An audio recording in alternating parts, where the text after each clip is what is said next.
बिस्मिल्लाहिर्रहमानिर्रहीम। अस्सलामुअलैकुम। आप देख रहे हैं 1 बाय 1 न्यूज़ एसटी। नौशहरा वादिया सून से हमें रिपोर्ट कर रहे हैं मलिक मोहम्मद इमरान अवान।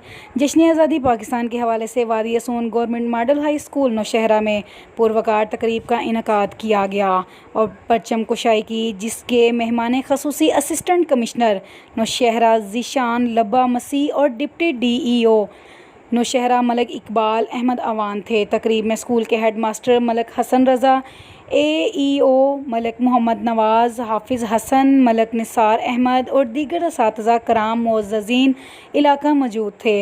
तकरीब से खिताब करते हुए असिस्टेंट कमिश्नर ज़ीशान लब्बा मसीह ने कहा कि ऐसी पुरवकार तकारीब सिर्फ ज़िंदा और आज़ाद कौमों को नसीब हैं। हमें इस नेमत की कदर करनी चाहिए।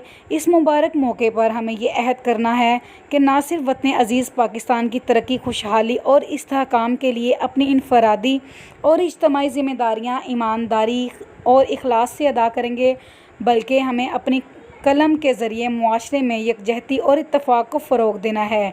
सहाफ़ी बरदरी को बाहमी इत्तफ़ाक़ व इत्तेहाद के ज़रिए ना सिर्फ मुआशरती मसाइल के ख़ात्मे के लिए किरदार अदा करना है, बल्कि अपने सहाफ़ी भाइयों को दरपेश मसाइल के हल के लिए भी जद्दोजहद करनी है।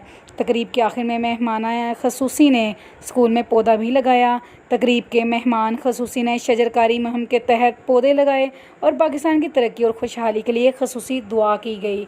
मज़ीद ख़बरों के लिए देखते रहिएगा हमारा अपना चैनल 1 बाय 1 न्यूज़ HD।